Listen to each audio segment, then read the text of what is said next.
Queridos hermanos, amigos todos, sean bienvenidos a nuestro martes de clase. Seguimos caminando en nuestro itinerario de los discípulos misioneros en nuestra escuela de formación parroquial. Seguimos estudiando juntos este módulo de teología sacramentaria y muy concretamente estudiando juntos los sacramentos de la iniciación cristiana. Hoy nos encontramos ya en la lección número 11 y esta es la segunda lección dedicada concretamente al sacramento de la confirmación. La clase del día de hoy está titulada Imposición de manos, revestidos de los dones del Espíritu Santo. Así es que vamos a adentrarnos pues en el estudio de este interesante tema y los invito como siempre para que iniciemos con nuestro momento de oración. Sigamos invocando la poderosa intercesión de San José.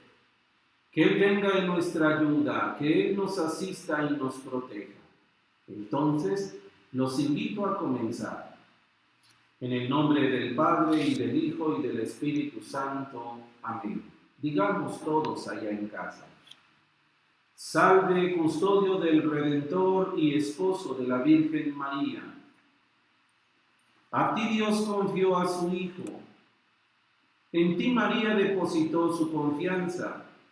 Contigo Cristo se forjó como hombre. Oh bienaventurado José, muéstrate Padre también a nosotros y guíanos en el camino de la vida.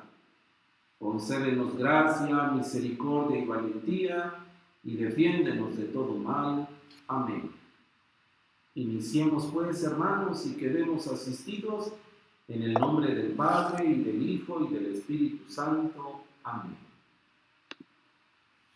Para poder iniciar esta lección número 11, como siempre, vamos a hacer juntos un breve recordatorio de lo que estudiamos la semana anterior con la lección con la que iniciábamos el sacramento de la confirmación.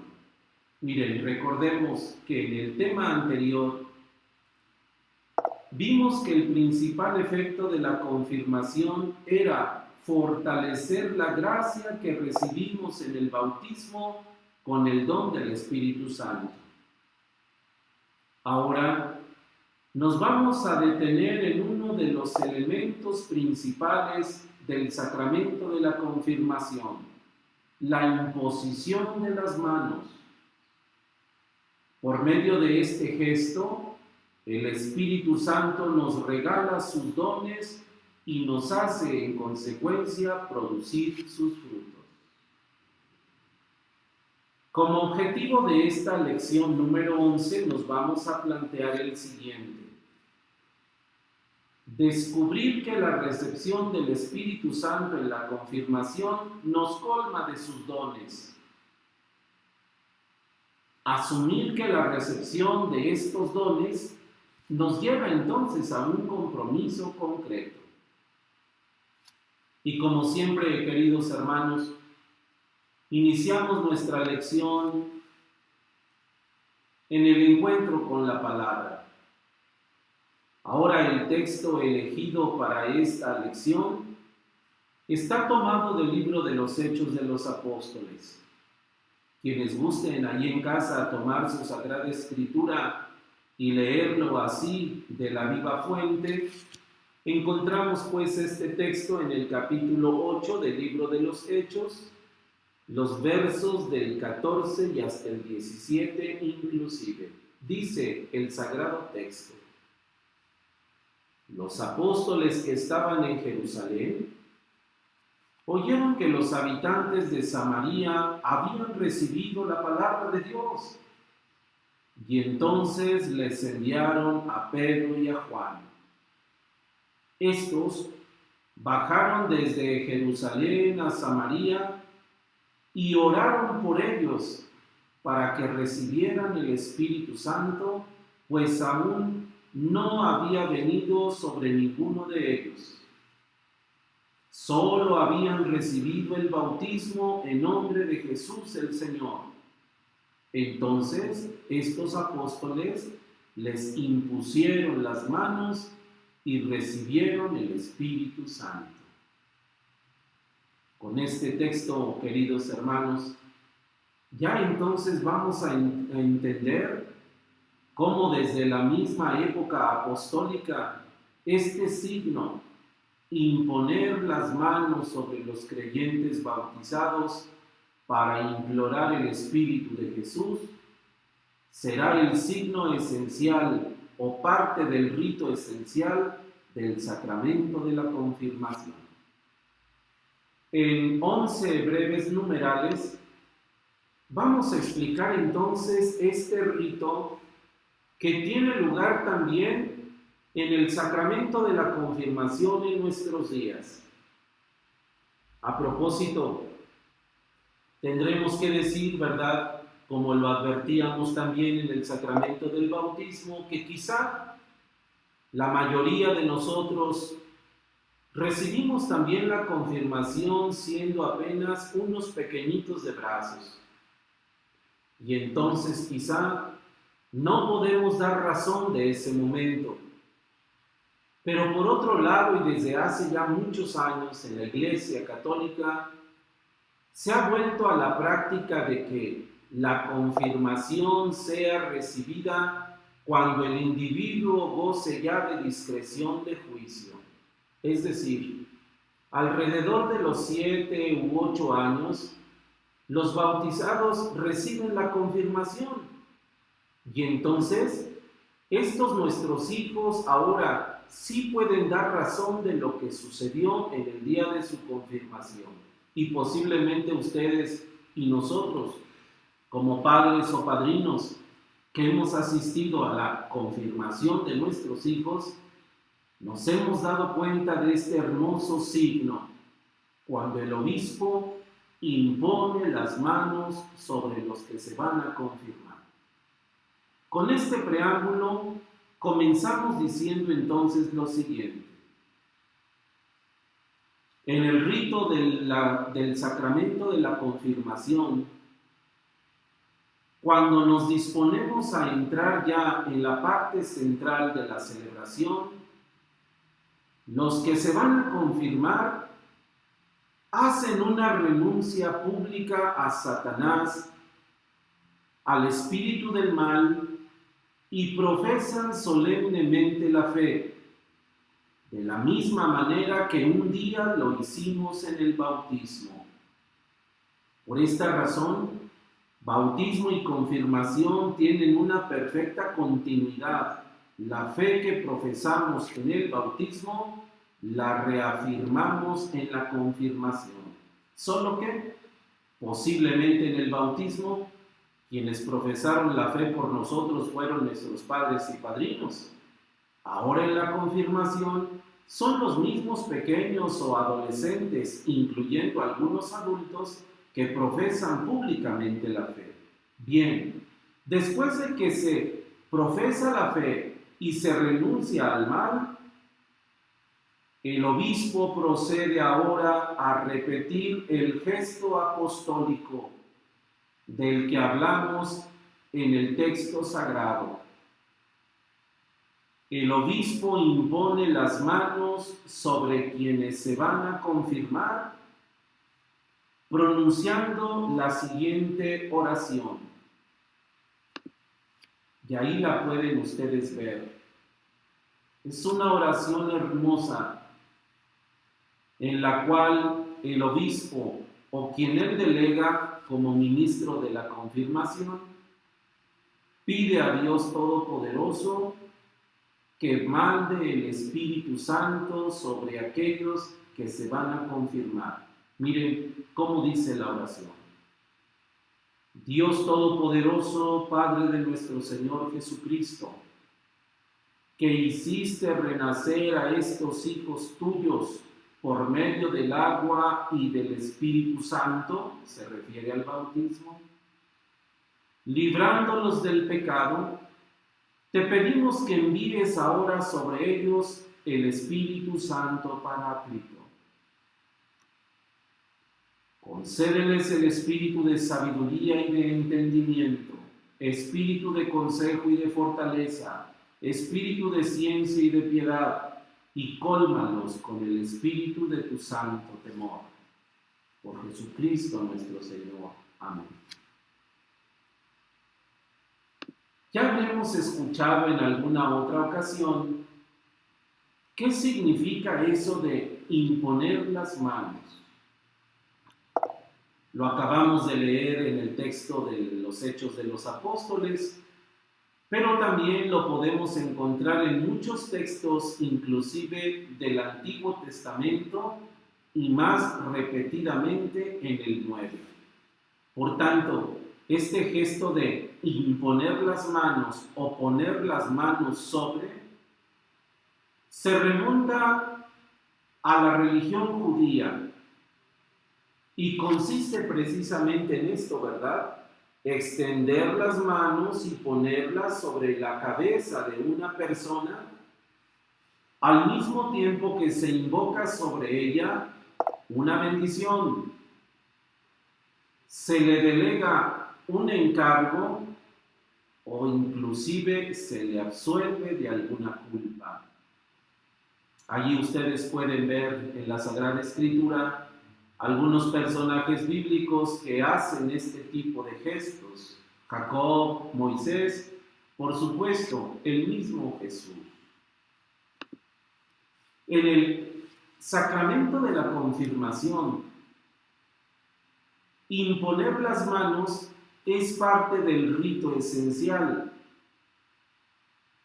Decíamos en el antiguo lenguaje teológico que todo sacramento se compone de una materia y de una forma. La materia, precisamente, es eso sensible que vemos, y la forma, las palabras que se pronuncian. Hoy en el nuevo lenguaje sacramental ya no se habla de materia y forma, sino se habla más bien de rito esencial, que se compone de gestos y palabras. Pues bien, el gesto esencial del sacramento de la confirmación, repetimos, es la imposición de las manos. Y con la imposición de las manos se significa que el Espíritu Santo nos es dado por medio de aquel que tiene la plenitud del Espíritu Santo, el obispo. Por eso, el sacramento de la confirmación tiene como ministro ordinario solamente al obispo. Y en caso de grave necesidad, por supuesto, el obispo tiene la facultad de delegar a algunos de sus sacerdotes como vicarios para que ellos también entreguen este espíritu divino que el mismo obispo ha delegado. Allí ustedes pueden ver, ¿verdad?, cómo en la Sagrada Escritura, y aquí reafirmamos que la imposición de las manos es una herencia bíblica, podemos ver algunos ejemplos de quiénes imponían las manos y para qué. Acabamos de escuchar en el libro de los Hechos cómo Pedro y Juan bajaron a Samaria e impusieron las manos sobre los recién bautizados de aquella comunidad y así los confirmaron. Pero también en el libro de los Hechos, en aquel famoso pasaje de la conversión de Pablo en el camino a Damasco, vemos cómo Ananías le impone las manos al apóstol San Pablo, que se acaba de convertir al Señor. Y más tarde el mismo Pablo hará este mismo gesto con los creyentes de Éfeso. Entonces, la imposición de las manos es un signo que expresa con claridad varias cosas. Repetimos. Puede ser una bendición, la protección divina, la absolución de una culpa, la fuerza de Dios que se nos transmite, o también la transmisión de un poder espiritual. En este sentido de poder espiritual, de potestad divina, el ejemplo más claro, queridos amigos, es la ordenación sacerdotal, la ordenación episcopal, la ordenación de diáconos. Se les imponen las manos a los candidatos para que ellos reciban de Jesús la potestad de ser pastores, de regir a su pueblo, de santificarlo y sobre todo en el caso de obispos y presbíteros, la dignidad del sacerdocio de Jesús. También en otros sacramentos está presente la imposición de las manos, y ustedes lo han experimentado, por ejemplo, en la confesión. Cuando el sacerdote procede a darte la absolución de tus pecados, él impone las manos sobre tu cabeza. Y también en el sacramento de la unción de los enfermos, antes de que el enfermo reciba el óleo sagrado, primero el sacerdote te impone las manos a ti para transmitirte la fuerza de Cristo y el poder de su sanación.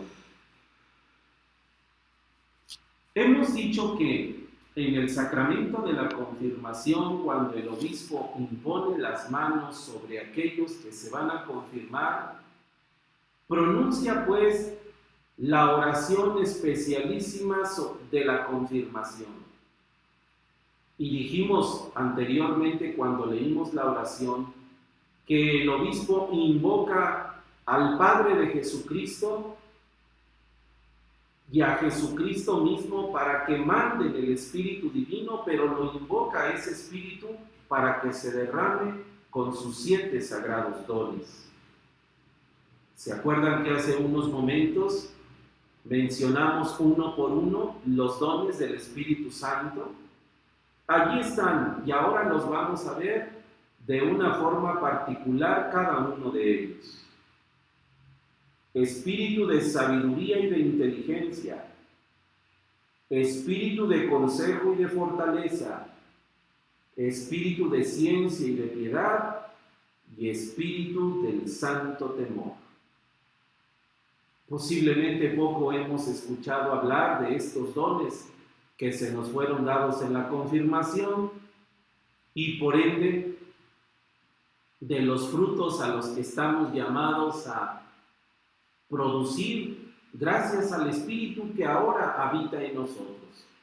Vamos a verlos de una manera rápida, al menos como para recordarlos y en todo caso, bueno, para saber de qué se trata cada uno de ellos. Miren, el primero, don de sabiduría. ¿Qué es el don de sabiduría? Este don nos capacita para entrar en los misterios de Dios y saborear las cosas divinas. Si a primera vista pareciera que el don de la sabiduría consistiría en que conociéramos muchas cosas, que fuéramos sabiondos, no, estamos hablando de realidades divinas. La sabiduría como espíritu, como fruto y consejo del Espíritu, se refiere a otra cosa. Significa poder entrar en los misterios de Dios y saborear las cosas divinas. Este don de sabiduría nos ayuda pues a ver las cosas como el Señor las examina desde lo alto. Comprensión de las cosas divinas. Y por supuesto, quien no tiene el don de sabiduría o quien ha apagado el don de la sabiduría, inmediatamente manifiesta otras cosas. El que no tiene don de sabiduría es un necio, es un insensato, carente del sentido de Dios, de su misterio y de su providencia. El don del entendimiento. A través de este don, el Espíritu Santo nos concede su luz para guiarnos en las verdades de la fe. Es decir, no solamente conocemos y comprendemos la fe, sino que ahora tenemos la capacidad para guiarnos en las verdades de la fe. Y estas verdades de la fe que nos concede el Espíritu, entenderlas y comprenderlas, se refieren pues en primer lugar a Dios y sus misterios, a las criaturas y también a nuestras acciones como servicio a Dios y al prójimo. Este don de entendimiento hace entonces, queridos amigos, que penetremos con más claridad lo que la fe nos hace creer, una profundidad en la fe. El espíritu de consejo. Dice allí, ¿verdad?, que el don de consejo nos capacita para descubrir la voluntad de Dios en situaciones difíciles, para encontrar una justa decisión, para pronunciarnos justa y rectamente en el momento oportuno, en las situaciones necesarias. En otras palabras, el espíritu de consejo es esa palabra que Dios pone en nuestras bocas, esa decisión que Dios pone en nuestra inteligencia en el momento oportuno. Cómo saber obrar, cómo saber hablar. El espíritu de fortaleza. Este espíritu de fortaleza se encuentra pues muy unido al espíritu de inteligencia. El espíritu de fortaleza, hermanos, nos da la capacidad de profesar la fe en medio de las contradicciones y de los peligros. Su nombre lo dice, es fuerza, una fuerza que nosotros ni siquiera imaginamos, que nosotros ni siquiera planeamos, y de pronto Dios mismo actúa en nosotros. Profesar la fe en medio de las tribulaciones, de las contradicciones y de los peligros. Este bendito don de fortaleza es el que ha acompañado siempre a los confesores y a los mártires. Espíritu de ciencia. Este don llamado ciencia nos capacita para ver las cosas creadas en su relación con su Creador, que es de quien reciben su valor y su sentido. Así, ¿verdad?, podemos ver innumerables ejemplos en la vida de los santos y de los mártires, cómo ellos supieron discernir, pero al mismo tiempo captar las cosas en relación con su Creador. Así, en la vida de los santos podemos descubrir cómo ellos supieron captar los signos de los tiempos, interpretar las cosas. El don de ciencia es una luz del Espíritu que nos ilumina entonces para conocer las cosas humanas y dar sobre ellas un justo y exacto juicio con relación a Dios y en cuanto son ellas objetos de la fe. Este don de la ciencia, queridos amigos, ayuda al don de inteligencia a descubrir entonces las verdades más difíciles de entender, las verdades más profundas, y también contribuye con el don de sabiduría para poder poseerlas.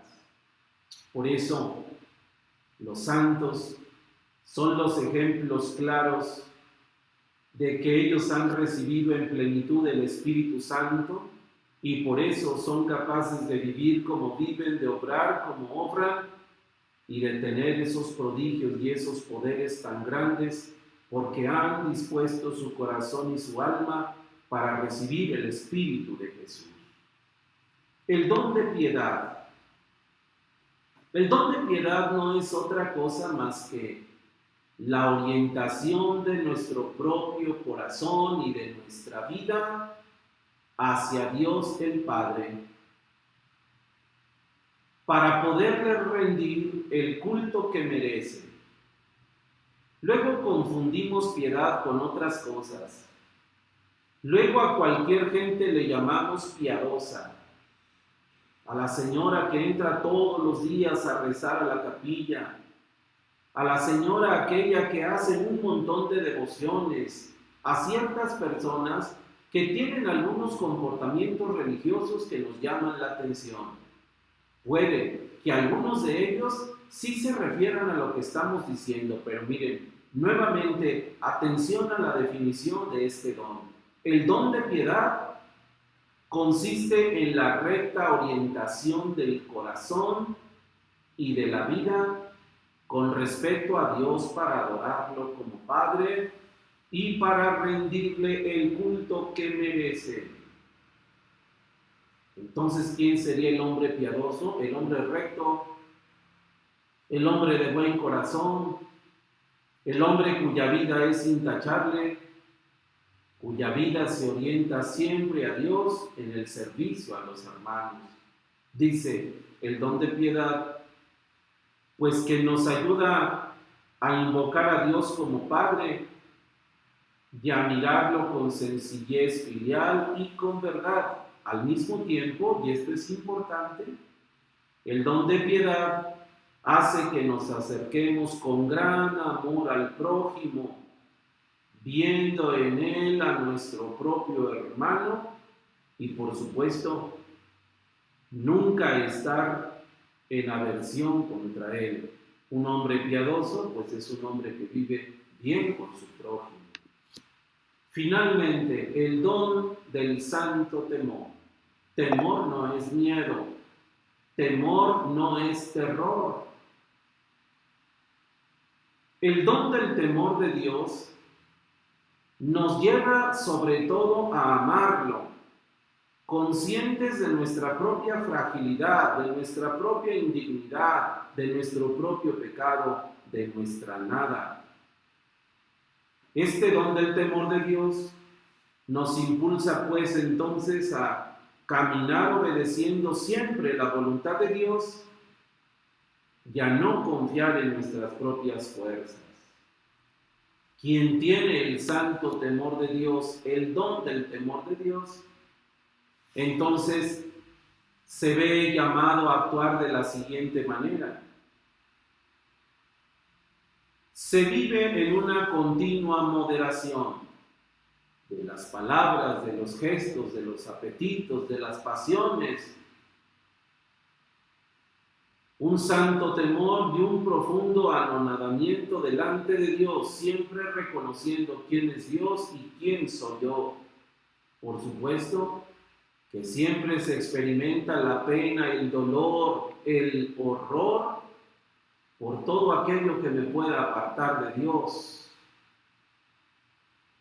Y cuando por nuestra fragilidad humana caemos en una falta, en un pecado, la humilde confesión y la grande vigilancia para superar todas aquellas inclinaciones desordenadas es lo que mantiene al hombre en el perfecto temor de Dios. Y así, con estos dones que hemos recibido en el día de la confirmación por la imposición de las manos, estos dones que comienzan a operar en nosotros a través de la gracia y con la ayuda de nuestra propia naturaleza, necesariamente, queridos amigos, que vienen los dones como producto, como fruto de los dones, se producen entonces estas acciones concretas a las que llamamos los frutos. A través de los dones, el Espíritu Santo nos capacita entonces para ser servidores de la comunidad. Recibir el Espíritu Santo es entonces apenas el inicio de un camino. Estos dones que el Señor nos ha dado con su Espíritu se convierten entonces en talentos puestos en nuestras manos para hacerlos fructificar.